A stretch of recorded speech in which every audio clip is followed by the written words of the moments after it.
بله تماشاوان جا قطر که شان ولاتانه لسر آستی هریمی و لسر آستی نفدولتی جوان ولاتانه که بردام گشته که ده بیاوی و برانینی ده بیاوی ده همو بیاوان ده بگم حتی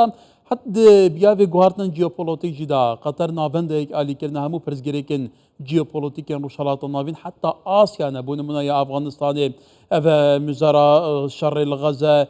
پرزگری کن مصر نافخوین لبنان حتی داوی لیل سر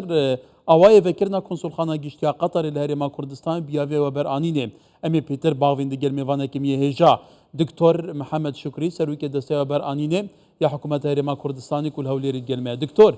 دماتا باش باب البته دچارچوبی وکرنا کنسول خانه دماتا باش زور سپاس هولیری متعاقب کرد زوربه هم کنسول خانه قطر هم امیندار وزارت دربه یا قطر هم جی جاودرین سیاسی لقطر تأکیل سرهندید کرن کو امی و برانینه که باش لهرما کردستان بکن هرما کردستان دوره که گله کی نایبت اب خوش حالی بو برانینه که واتا دوی آریدا گلو استراتیجا چیه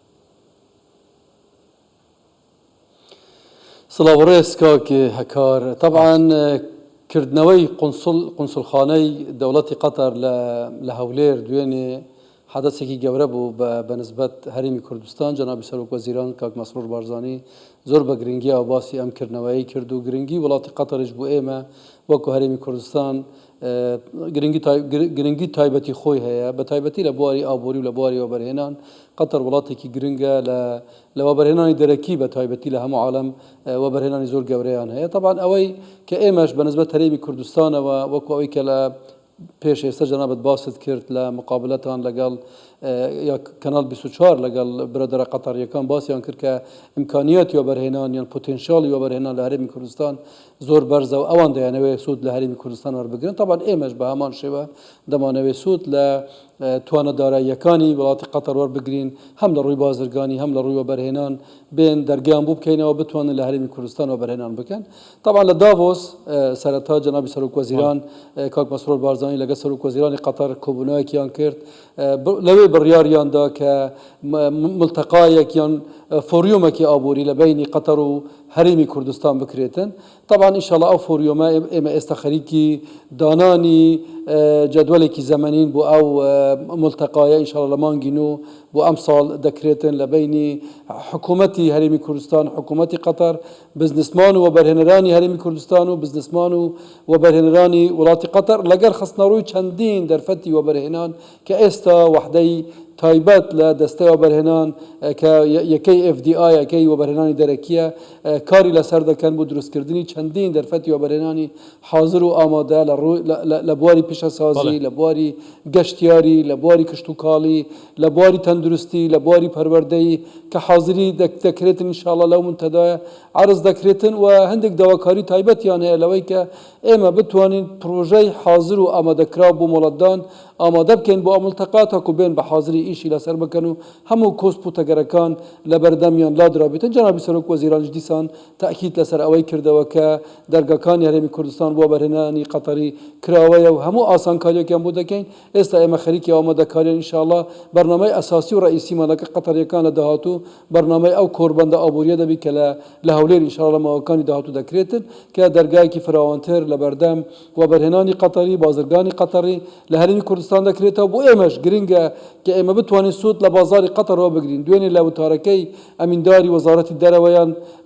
دەرەوەی قەتەری باسی ئەوەی کرد کە دەتوانن سوود لە دەستی کاری هەرێمی کوردستان بگرن بۆ کارکردن لە قەتەر پێشتریش ئەم بابەتە باز کراوە هەرێمی کوردستان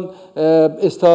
دەستی کارێکی زۆر باشی لە چەندین بواردا دروست کردووە بە تایبەتی خوێندەواریەکی باش هەیە زانکۆی باشمان هەیە مەدرسەی باش هەیە خەڵکی زمانزانی باش گەنجی باش لە کوردستان دروست بووە کە قابلەتی ئەوان هەیە کاری ئینتەرناشنال بکەن ئینشاءڵڵا هەرێمی کوردستان بتوانێت لە ڕێگەی مؤسساتی فەرمی یان مؤسساتی غێر فەرمی بتوانێت سوود لە بازاری قەتەر وەربگرێت گەنجەکانمان بتوانن لەو بازارانە لە داهاتوو کار بکەن ولی دکتور البته تو زانی 2022 سرک وزیر کردستان مسرور بارزانی به سردانه که قطر باز بارم توجی دیگل شان دابوی لویره دیگل امیر قطر جویا بو وجود با او ازمونا لقطر هي ام دخوازی لکردستان پولیم کن تجی بحث کرد قطر که شوان ولاتنا سراستی جانی بردام گشه دیگه تایبتی که شولاتین بهزین کن داورگا گشه پیدانه هي ایکش برپرسین قطری دبیجه کو هرما کردستان هف بشه که گرنگ یه ئابووری و استراتیجیکە تو زانی کارینان هەندێک دەستەواژەیان پەیوەندیاندا ماناخۆیان قوڵ هەیە سەرنجاتە بوو بەیەکی طبعا هەرێمی کوردستان شوێنە جوگرافیەکەی لە داهاتووی ئەو منطقەیە ینی لە ڕووی استراتیجیەوە هەم لە ڕووی سیاسی هەم لە ڕووی ئابوووریەوە گرنگی تایبەتی خۆی هەیە قەتەر کە باسی ئەو دەستەواژە استراتیجیانە دەکات و گرنگی هەرێمی کوردستان لە داهاتوو سەراحەتەن ئەمە بۆ ئەوە دەگەڕێتەوە کە قەتەر یەک لە وڵاتانەیە کە بەشدارە لە ڕێگەی تەنمیەی کە عێراق ناوی لەنە طریقە تەنمیە و خەریکە لە جنوب لە باشووری عێراق تاکو و دەگاتە هەرێمی کوردستان و بەرەو تورکیا و بەرەو ئەوروپا دەچێتن ئەم خەتایی داهاتوو هەم بۆ هەرێمی کوردستان هەم بۆ وڵاتانی کەندا و هەم بۆ عێراقیش گرنگە و لەوەش گرنگتر ئەوەیە کە ئەو خەتە ئینشاءالله لەو هەوڵانەی کە ئێستا جەنابی سەرۆک وەزیران دەیداتن بۆ ئەوەی لە هەرێمی کوردستاندا بڕواتن و ئێمە سوودی بگرین ئەم هەوڵانەی هەرێمی کوردستان نەجاحەت بێنن بە دڵنیایی لە داهاتوودا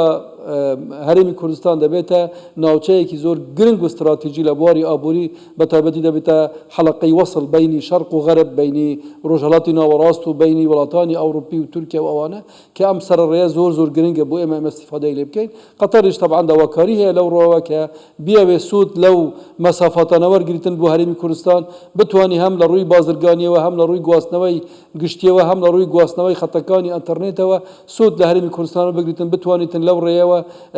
ئەو دەرگا بکرێتەوە و ببەسترێتەوە بە ئەوروپا و بە تورکیا و بە وڵاتانی ترەوە طبعا هەرێمی کوردستانیش هەموو هەوڵێک دەدا کە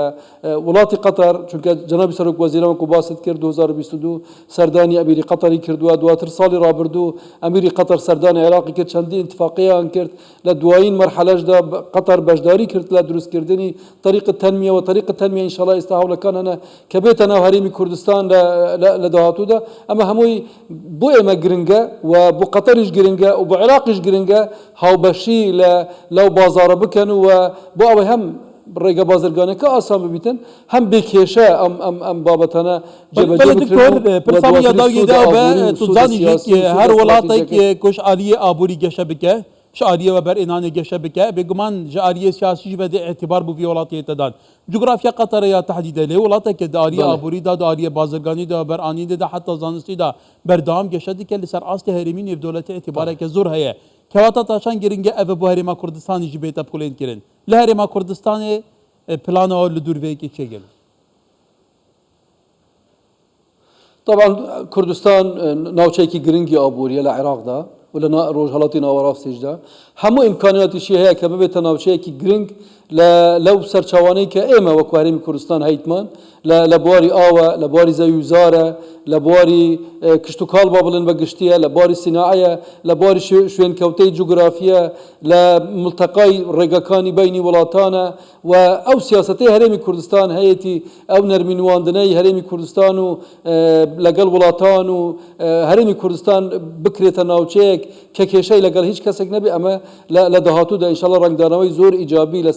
لەسەر ژیانی ئابووری خەڵک و لەسەر ژیانی سیاسی خەڵک و لەسەر هێزی هەرێمی کوردستان لەو ناوچەیە بە اعتیبار لەگەڵ جیهانی دەرەوەدا ڕەنگی ئیجابی دەبێتن. برێس دکتۆر محەممەد شکری سەرروکی دەستەوە بەرهێنانە هەرێما کوردستانی گەلی سپاس دکتۆر.